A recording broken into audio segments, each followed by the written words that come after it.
Hello mga kapaanggala! Ang P-Donuts nandito na ngayon sa Marikina. Grabe, ang saya. Tara, samahan niyo ako. At ito yung donut ni Piolo Pascual na nagtitrending ngayon. At ang sabi nga ni Papa P, hindi kailangan mahal ang espesyal. Grabe, totoo naman talaga kasi ang mura lang ng donut dito at ang klase pa. Nagre-range lamang ang donut dito mula sa 10 pesos hanggang 40 pesos. Depende sa flavor. Sobrang transparent ang paggawa nila rito. Makikita mo talaga kung paano nila niluluto. So, ganyan, di ba? Tapos, ganito nila lagyan ng dip yung donut nila.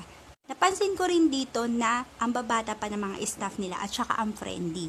So, pwede ka rin ditong mag-dine-in at pwede ka rin naman mag-take out.